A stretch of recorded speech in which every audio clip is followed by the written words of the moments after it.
welcome to this webinar presentation on a scientific course organized by the Association of Future African Neurosurgeons. This course is about scientific writing, where we take each section of a scientific paper and we analyze it and we discuss on each section of a scientific paper. So today we are going to be speaking about the introduction and the citation, how to write, the introduction and citation. So we are going to have a presentation by Ezekiel. But before we move to his presentation, let us introduce the panelists. I am Zolo Ivan. I am a final year medical student from the University of Buea in Cameroon. I'm also the current president of the Association of Future African Neurosurgeons. It's a pleasure to have you all here with us. So next, I'm going to ask Dr. Arsene Daniel to please unmute and present himself. Arsene Daniel, please, can you unmute and present yourself? Hello, everyone. I'm Arsene Daniel from the Democratic Republic of Congo. I'm a AFAN Research Fellow and the current coordinator of Incision GRC. It is a pleasure to be a part of this discussion on scientific writing today. Thank you all. Thank you. Next, Darwin, please, can you unmute and present yourself? All right. Next is Dr. Hugues. Please, Dr. Hugues, can you present yourself? Hello, I'm Dr. Hugues Doponu, neurosurgery resident at Rabat, Mohammed V University of Rabat. I'm happy to be here with you guys. Thank you. Thank you. Please, Poster Mutambo, can you present yourself? Oh, hello, everyone. Good evening. My name is Mutambo Poster. I'm currently a fifth year medical student from Zambia, studying at the Copperbelt University Microchip University School of Medicine. I'm happy to attend this webinar. Thank you. Next is Robert MD. Please, can you present yourself? Hello, everyone. I'm Dr. Robert Mwepu. I'm a senior resident medical officer based in Zambia. Thank you. Thank you. Next is François Xavier. Please, can you present yourself? Hello. I'm François Xavier. I'm a general practitioner practicing medicine in Rwanda. I'm waiting to join neurosurgery at the University of Rwanda next year. All right. Thank you, François Xavier. Please, next, Dr. Kabulo, please, can you present yourself? Okay, my name is Kabulo. I'm a young neurosurgeon from Democratic Republic of Congo. Nice to meet you all. Thank you, Dr. Kabulo. Next is Samuel Olaoluwa. Please, can you present yourself? Hello, everyone. Good evening. My name is David Samuel Olaoluwa. I'm a second year medical student at Obafemi Awolowo University, Nigeria. I'm glad to be here this evening. Thank you. Thank you. So next is Ezekiel. Please, you have the floor. Present yourself and go on your presentation. Thank you. Good evening, everyone. I am Olaoluwa Ezekiel. I'm a medical student from the University of Ibadan, Nigeria. So today, I'll be taking the introduction and citation section of a research paper, still on the research building capacity course of AFAN. So the layout: what is introduction of scientific writing? The purpose of introduction. Element of introduction. What is citation? Element of citation. Why do we need to even cite? Then the citation styles we have, and the conclusion. What is introduction of a scientific writing? In this section, you simply describe briefly and clearly why you're writing a manuscript. The introduction of a scientific paper is actually different from introduction of maybe an essay or introduction of something else. Now, you describe briefly and clearly why you're writing a manuscript. Why are you writing this research article? You describe that in the introduction section. The keyword here, the two keywords here I'm going to lay emphasis on is the briefly and clearly.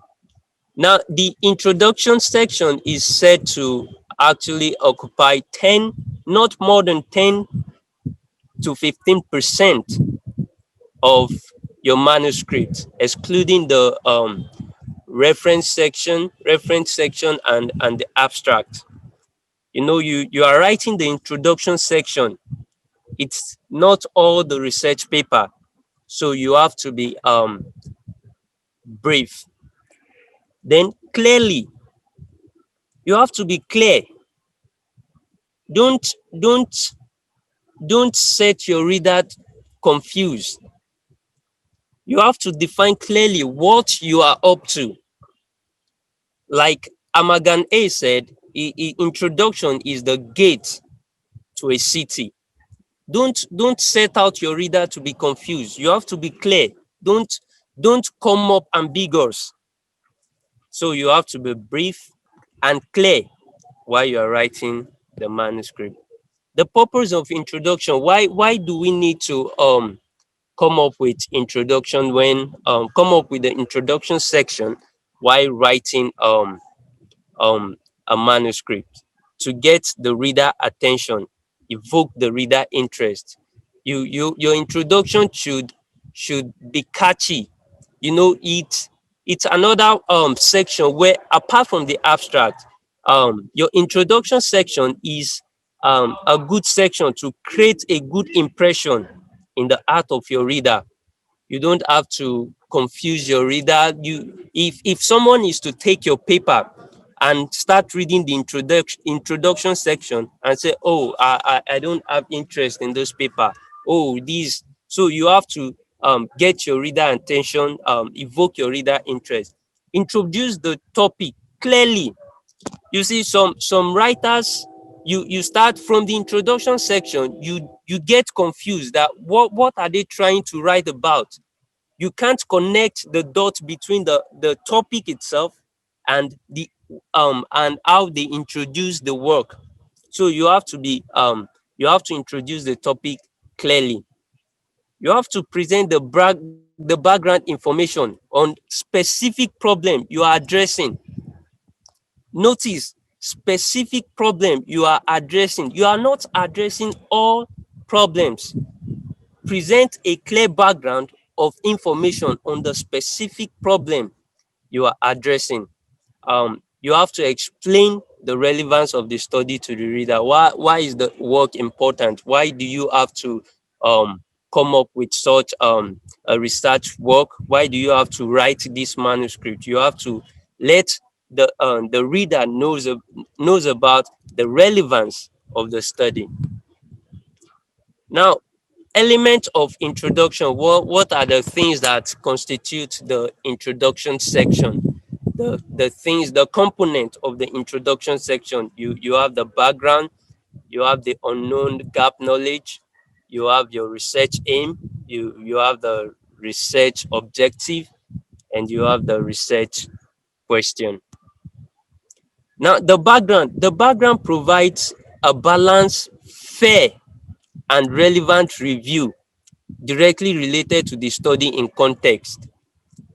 A balanced, fair, and relevant review directly related to the study in context. Note this: the background is not a systematic review article. The background is not a review article itself. It has to be. You have to. Many writers, one of the mistake many writers make is they citing a lot of articles, whether relevant or irrelevant. So you note those words: fair and relevant review, things that are actually relevant to the study in context, that are directly relevant to the study in context, not you citing articles or reviewing articles in the background section for reviewing sake.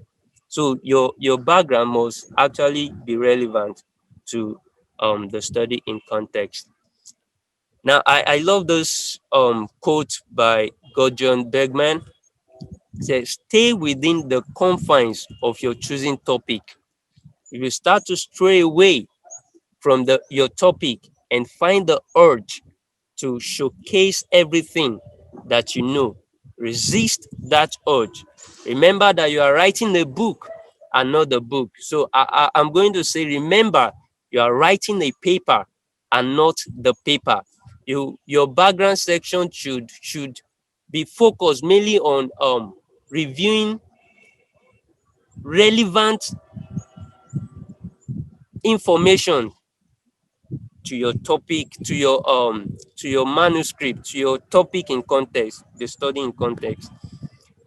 Now, the unknown or the knowledge gap. Things have been known. What does your study tends to contribute? Which missing puzzle does your study wants to fill? What do you want to what knowledge gap do you tend to fill? The knowledge gap highlights the unsolved problem that the author tends to solve or to justify the novelty of the work. Why is your work new? Why is your work important? What does your work want to contribute to what have been done? What does your work want to contribute to what have been known? The background section is mainly the what has been known, a review of what has been known. So what now in the section of the knowledge gap, what do you tend to contribute to that which has been known? Now the research aims. Your research aim express your intention and aspiration of your study. What do you intend to achieve at the end of that study? What do you intend? What do you aspire? What do you set out to achieve at the end of your study? Stating in a sentence what the researchers hope to achieve at the end of the project. What are you working towards? What do you set out to achieve? That's what your research aims is mainly about. Then your research objective. It's an outline of specific steps needed to achieve your research aim. What do you need to do? You know, they said the research objective entails the what, how, when, why to achieve your aim, to achieve what you tend to achieve what your study is all about. Now, your research aim and objective should be SMART. SMART in the sense that the S there stands for specific. You have to be precise. You have to be precise. Avoid being ambiguous. Avoid being ambiguous. Be precise with what you want to achieve, what you want to find out, what you are working on. Be specific. You can't work on everything at once. You have to be specific. Measurable.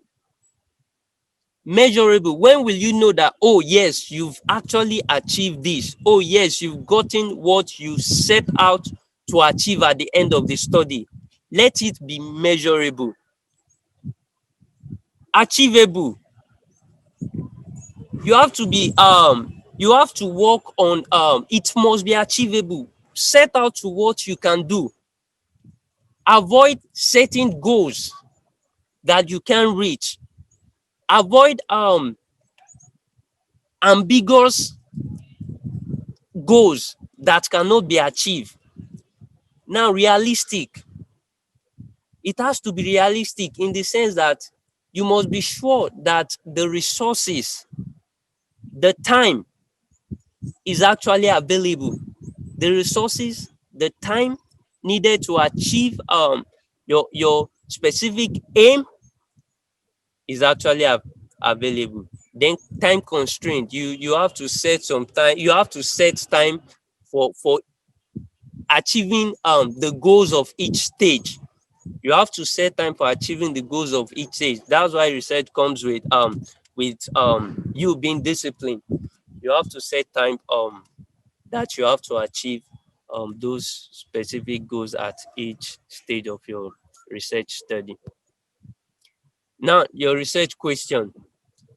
The question that your research project set to answer.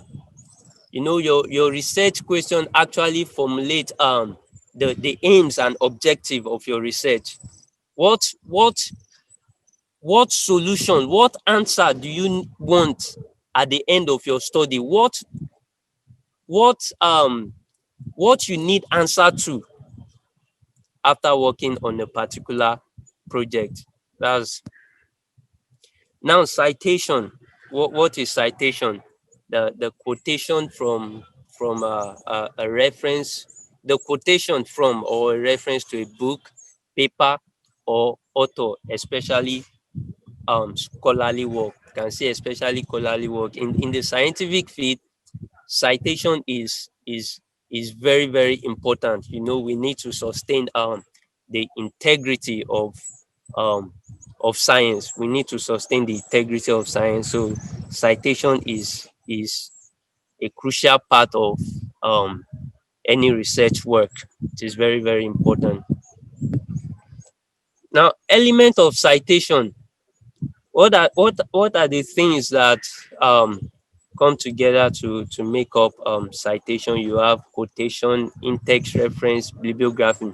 Now, your quotation can be in three forms. It can be direct quotation, where you have to cap the word with a quotation mark. And when you have 6 words coming after each other consecutively, then you have to it becomes a direct quotation. It becomes a direct quotation. Or quotation can be in the form of paraphrasing or summarizing. This aspect actually need you having understanding of what you are actually writing in order to avoid plagiarism. So the in-text references, these are the in-text notation that actually serve as a source to the reference list, while the bibliography is the reference details of your in-text quotation or in-text citation. So why do we cite? Why do we need to cite our work when writing a manuscript?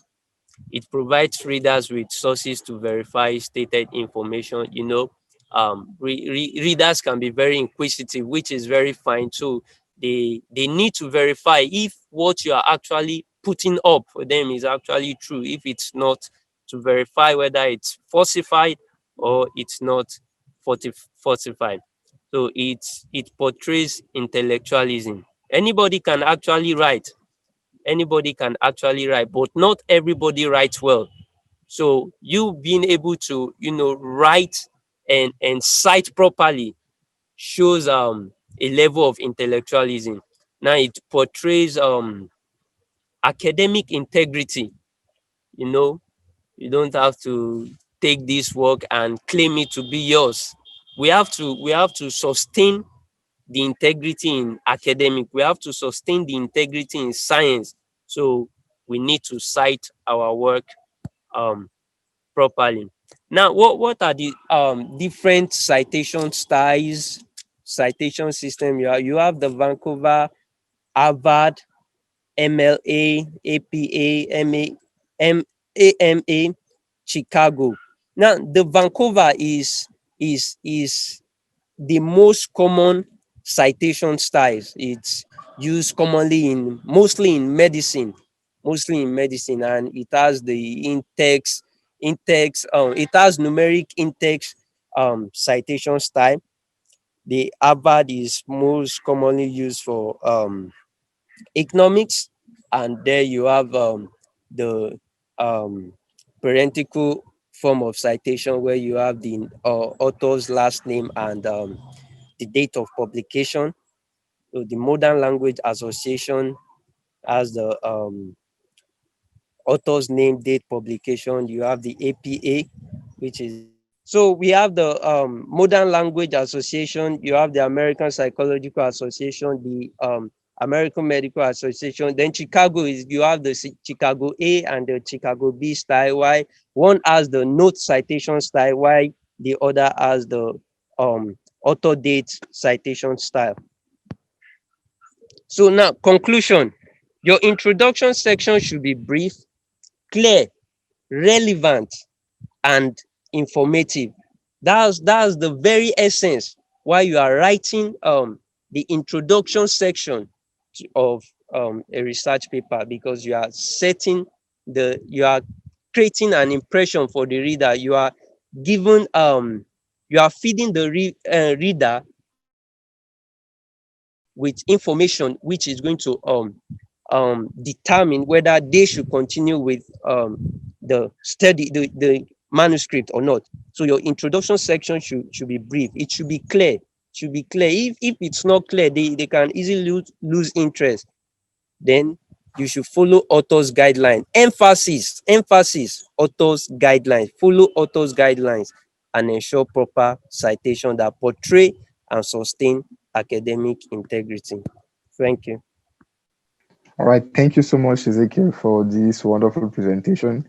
It shows that you really took time to do a lot of research before coming up with this. That is great. Congratulations to you. So, if I can just like make a small comment before I give the floor to other panelists. So we understand that the introduction is like the window into a scientific paper, and it needs to be attractive. Most of the time, the purpose of introduction is to give the context of the research and to also create some sort of knowledge gap. So, and in the most of the time, in the first paragraph, you try to give the context of the problem, and then you try to help the reader to care about what you're about to write. And then in the second paragraph of the introduction, most authors, what they do is you try to create the knowledge gap. So you some sort of create some curiosity in the reader, and you try to present some sort of you try to present what is already known on the topic and what you are trying to bring as new to the topic. And then most of the time in this one, the knowledge gap you introduce in this paragraph should directly correlate with the outcome that your study will address. It should really be brief and well put. So and then in the third paragraph, you try to do some sort of, you preview your work. So here you briefly explain how you will close the knowledge gap that you try to explain, or that you explain in the second paragraph. So most of the time, that is what those are the trick paragraphs that are usually found in most introductions. And then if I can give a small word on the citation, Ezekiel explained so wonderfully what it's all about. And most of the time, there are usually some software that you can use that can assist you in doing a citation. You have software like the Mendeley and Zotero. These are some free software. You can quickly go maybe on YouTube and try to hit Zotero and read how to use it for your citation. So thank you so much, Ezekiel, for your wonderful presentation. I'm going to give the floor now to other panelists. If somebody has a question, he can raise his hand. I'm seeing Darwin. Darwin had a question. Please, Darwin, you have the floor. You can go on and give your question or comment. Not really a question. It was a great presentation. It was wonderful. It was just a suggestion that it would have been best if Ezekiel showed some sort of examples on each citation style, like maybe a slide which we could have showed some examples of the citation styles. But generally, that was wonderful. Keep it up. All right. Thank you so much, Darwin. Thank you. Yes, Lauren has her hand raised. Please, Lauren, you have the floor. Go on. Hello.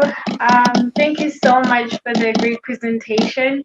Well, I just wanted to add on to what has already been said by just the fact, I love the fact that he mentioned that simplicity, is sometimes the best, because I agree with that, because it's about understanding, the reader's understanding the content. Even if it's captivating, it has to be understandable.